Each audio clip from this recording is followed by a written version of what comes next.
Hello and welcome to the Selinsky-Green Farmhouse. My name is Kelly Guyman and I'm the museum curator here. Today we're going to be doing a brief video going over the history of the farmhouse.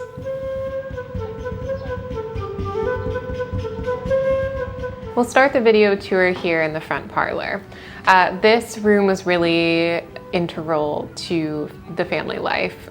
It's the first room you see when you walk in. It's where entertainment would happen. You notice the organ in the corner. We didn't have screens back then, so really entertainment was when a family would come together.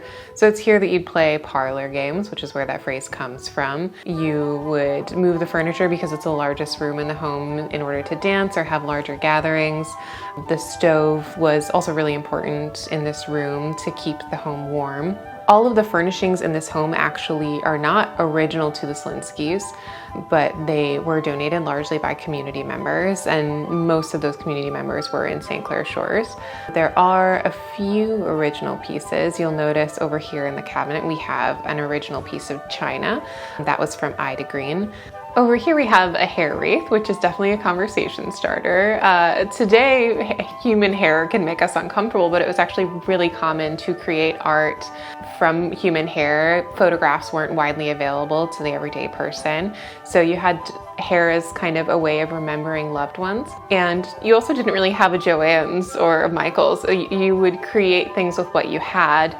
And another example of that is the rug over here. So this is called a rag rug, which is very common at the time and is still done today.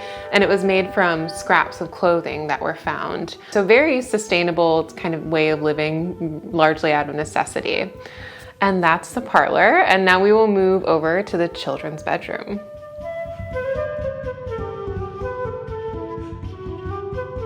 This was for the one daughter that Ernestine and John had. They had 6 children in total, 5 boys and 1 girl, so she had her own bedroom, which is down here. So it is quite small, and that's largely because it served a utilitarian purpose. The smaller the room, the easier it was to heat. You'll notice over here we have children's toys, silly little wooden things, and other things for kids to entertain themselves. One of the original pieces in this home is this baptismal certificate, which dates back to the mid-1800s. It's written in German. Another original thing that you can see in this home is the architecture. So in this window over here, we have the original log cabin structure of the home. So the siding has been replaced out of necessity, but you can still see the original structure of the home because they really did build them differently, kind of built to last. Lastly, we have this cabinet over here, which typically will feature images from the museum's archives. So my favorite one among them is the house itself being moved on the back of a truck, which is always really interesting to see. Outside of that, we have rotating exhibits based on lectures that we do at the farmhouse.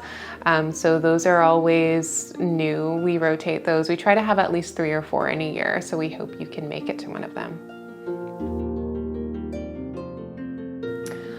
All right, over here we have the parents' bedroom, and they didn't have it much better than the kids. It wasn't much larger.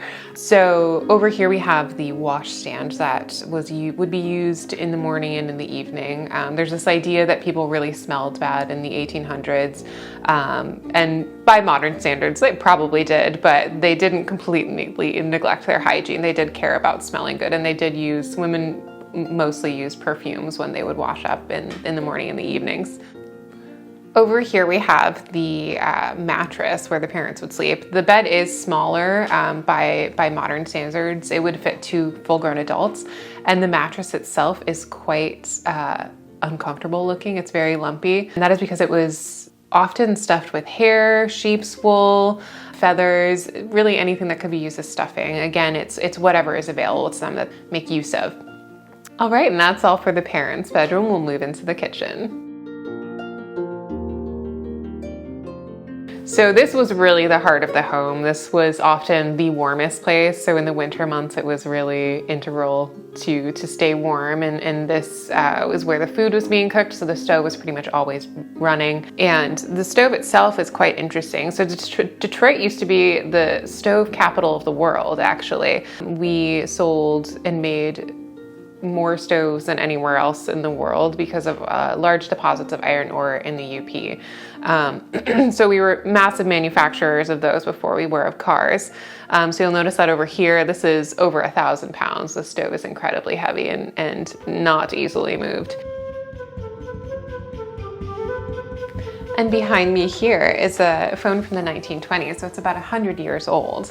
Kids often, when they can't come into this space, they're kind of instinctively looking for screens. And having this as a grounding connection to the past, they understand phones and they can understand what that is, but they can see how vastly different phones were.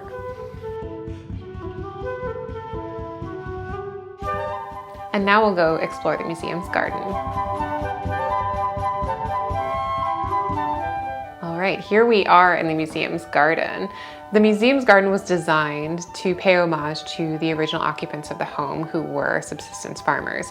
So there are several apple trees in the back, and we also have a kitchen garden, which is maintained by the gardeners of St. Clair Shores. They have also actually added, if you walk through the garden, the Latin names of all of the trees and the plants. Also held at the museum's garden are several events throughout the year. We've hosted natural dyeing workshops, apple pickings, and apple butter demonstrations, and we've also hosted several weddings.